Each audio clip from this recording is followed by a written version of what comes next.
Hey everyone, welcome to Mr. and Mrs Brap. I'm Carrie, and I just want to thank everyone for watching. I'm going to tell you right off the bat that this vlog, this channel, whatever you want to call it, is not going to be exactly like the other ones that we've seen. We're just going to take photos of what we're doing, take videos of what we're doing, and it's going to be like you guys are hanging out at the garage with us. So it's going to be more of a build thread, except video version of it. And we just want you guys along for the ride. A little bit about me. I've always been into cars. Unfortunately, I haven't had the means of working on them. My dad always had sports cars and trucks when I was growing up, but anytime I'd asked to work on it, it was a no. So I had the little pedal when I was younger, and I asked my dad if we could put a little engine in it and, you know, fix it up, and that was a no. But I get to do it now, so I met Josh and that all changed. I could actually help with things, so we started working on cars together, and that completely blossomed into something that I was absolutely not expecting, but it's come to be our life, and I absolutely love it and wouldn't have it any other way.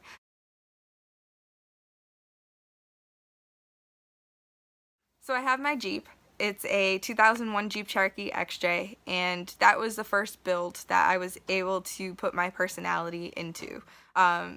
Bushwhacker fender flares, 6.5-inch lift on 35s, roof rack. Okay. Yeah, I can't go through the whole list right now. There's so much. Oh my gosh. She is my baby. We got her completely stock. It had a couple of previous owners. There was no rust, no rot. I mean, the thing was in great condition. So we had another Jeep that we got from the auction that was a donor, and we took everything off of that Jeep and transferred the entire lift kit and everything over to Dixie. And that was the first time that I was actually able to build my personality in a vehicle, and it felt amazing.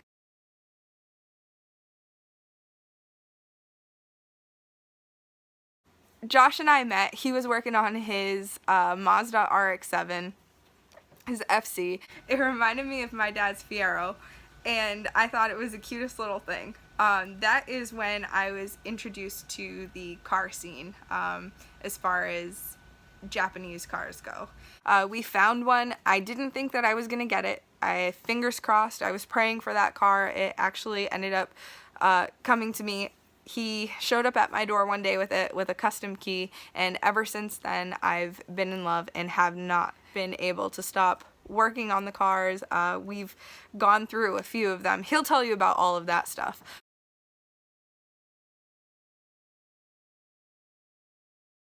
So Waru, originally her name was Waru Koniko. In Japanese, I was told that it is evil kitty. But come to find out, Waru has a couple of different meanings. It also means broken, which is the state that it's in right now, unfortunately. Just in pieces, but we're building it up. We're working on that. It also means divided, or in half, and that actually is probably my favorite meaning of it, because of the fact that this car is becoming just a mesh of Josh and I. I think that that is something super unique, which is the reason why I love this car so much and why I'm putting my all into it. I get to have the big wing, the over flares, the power that I wanted, and he gets to have the power that he wanted with all of the nice, pretty features. So he gets to have the complete interior, clean interior, whereas I would have had just completely gutted. So it's really coming together. It's like a dream come true for me to be working on a vehicle, especially with someone that I love and adore. How can you not? But I just want to say thank you for everyone who's watching. Thank you for everyone who pushed us to do this, because this wasn't originally what we wanted to do, but all of our friends and family out there definitely convinced us, and it's been a fun experience. So thank you for watching, and if you haven't subscribed, subscribe. Hey guys, what's going on? I'm Josh. Welcome to our YouTube channel. I'm the other half of Mr. Mrs Brap.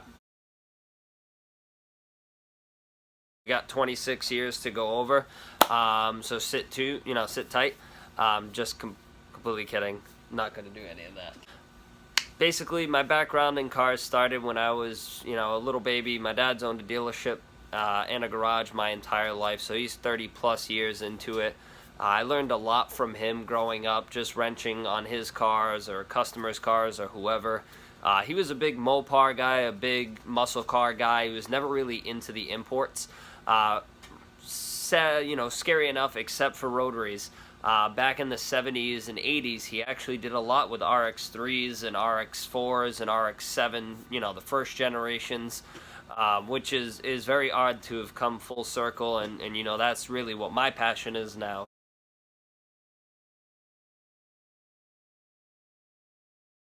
When I was 17 years old, he bought me my first FC, and that's truly where my car passion really took off. We bought the car kind of on a whim, went on eBay, just purchased this $400, rot box looking thing that we later found out just needed a mass airflow sensor.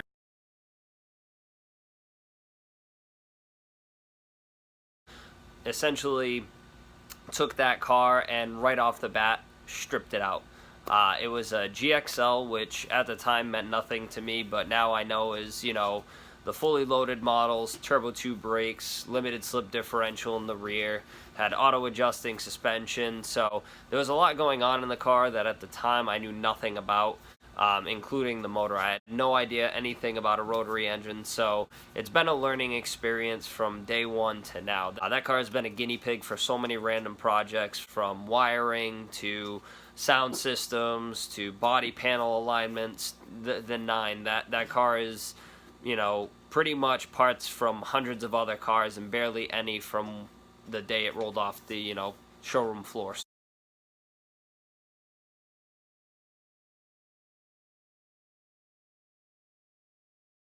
When I met my wife, that's when the whole car hobby just exploded. She supported everything, so, from car trips to get parts, to selling parts, to putting a lot more time and effort into the build. That's all thanks to her. I'm going to let you guys know that up front. So once I met her, she started encouraging me to do things that, I wasn't really necessarily comfortable with, but she said, just do it. Why not? So that's when I truly started actually customizing the car. I got radiator that was, a coil rad, so it was an aluminum race radiator. Got E-fan and wired that all up. Got air intake, full exhaust that's racing beat, with a Borla cap back. It's got KTS coilovers, and I just picked up some Volks this past summer off a good buddy of mine, Kevin. Thank you, Kev.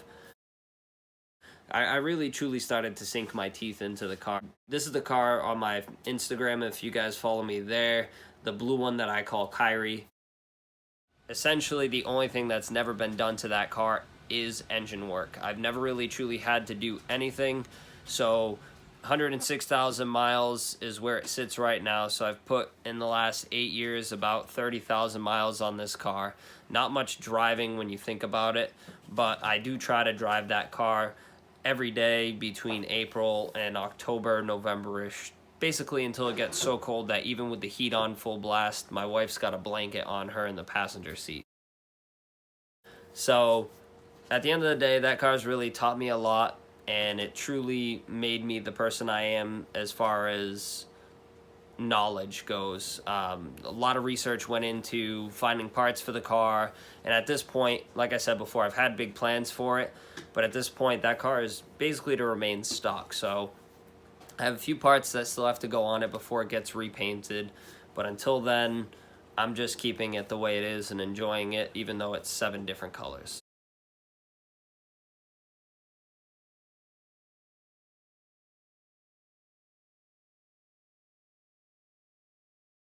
We started buying FCs like crazy. We've had 17 total, so in the last 9 years, we're averaging almost 2 per year. So that's pretty crazy when you think about the grand scheme of things. Of these are all the same car. We just keep buying them over and over again. Something wrong with us? I don't know what's going on. A lot of those are parts cars. We do a lot of parts trading, a lot of selling.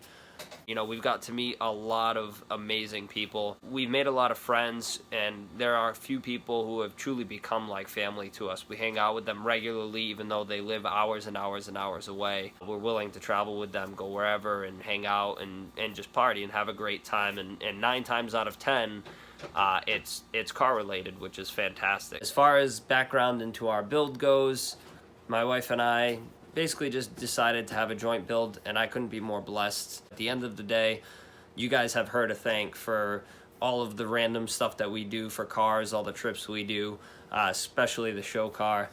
She definitely encouraged a lot of the parts that, you know, at some points we probably shouldn't have been buying, but we did anyway because they were such good deals and we really wanted them. This build that my wife and I are doing now with Waru is actually the first time that either one of us has truly built a motor from ground up, and you know, that was a crazy learning experience for us. So as we go along here, you know, a lot of this is a lot of learning for us, but we both get to apply what we've learned in our past builds to the show car, which is great. Thank you guys, everyone who's watching and everyone who's tuning in.